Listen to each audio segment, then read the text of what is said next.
Man, this movie is beautiful. Look at the backgrounds and the attention to detail on those little guys and... Ah!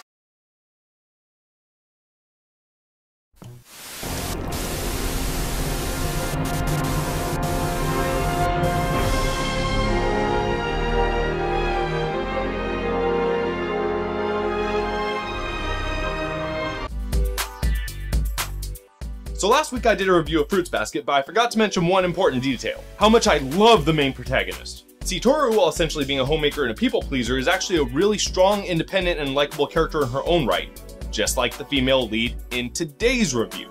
So, with that being said, let's get on with it. Princess Mononoke was written and directed by Hayao Miyazaki under Studio Ghibli, a studio known for cute, lovable plushies, small children, and never dipping into the world of violence.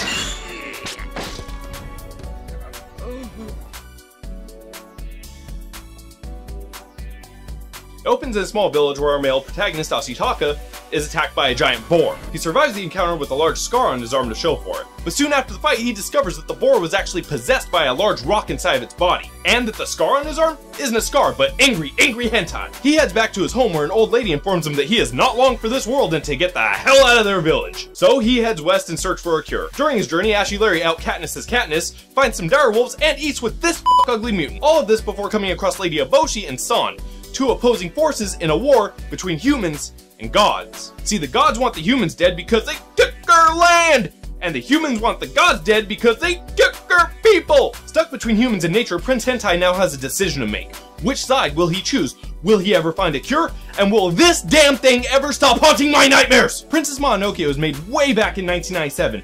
Almost 20 years ago now, and was Studio Ghibli's 9th project since their inception. I grew up with this movie. See, long before I'd even realized anime was a thing, I purchased a VHS of this film, and I watched it on repeat. At the time, it was one of the prettiest cartoons I'd ever seen, and easily the most violent. So 12-year-old me, all about it!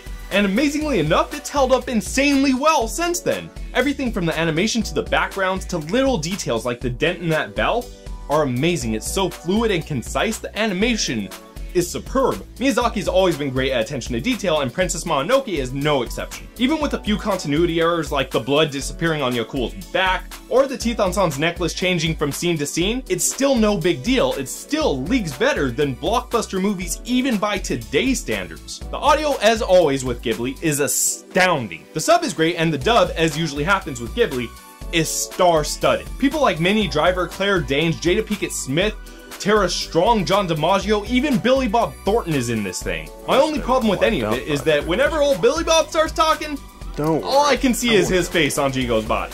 Anyway, I've got much bigger fish to fry. The thing that really gets me with all of it though isn't the voice acting, it's the sound effects. Just listen. Easy now. That's it.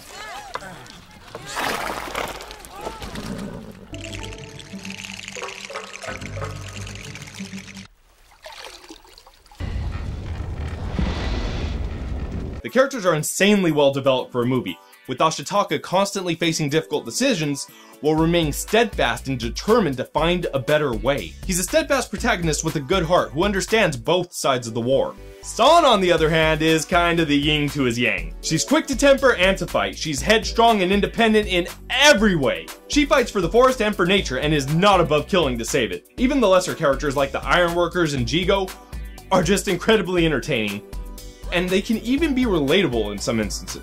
Kuroku and Toki in particular. They both come off as kind of your everyday Joe, normal people, the kind of people you'd be friends with in real life.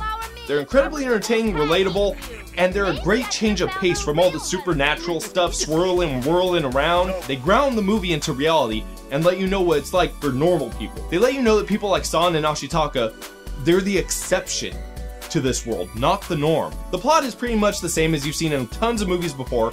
It's just from a different, and in my opinion, better perspective. It's very reminiscent of Avatar, Pocahontas, Dances with Wolves, things like that. You know what I'm talking about. The generic foreigner comes to a native land and he has to fight to save them against his own people.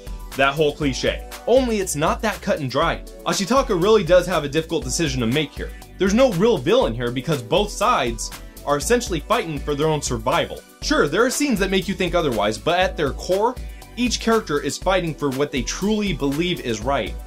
And that is such a rarity, not just in anime, but in media in general.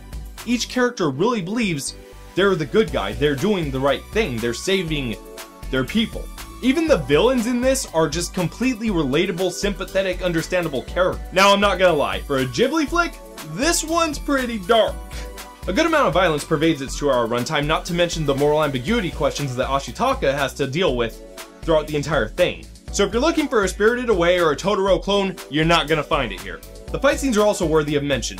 Not necessarily so much because of the choreography, but because of the fluid animation. It keeps your heart pounding throughout the whole entire thing. With all that being said, this movie really withstands the test of time, and it probably will for years to come. My rating? 9.4 out of 10. So if you haven't seen it yet, what the hell are you doing? Go see it. Go. Now. Go. Go. Wait, don't go yet. I haven't done the end thing. Wait, no. Hold 1 second. And if you like this video, hit like, subscribe, comment, and check out the annotations. And if you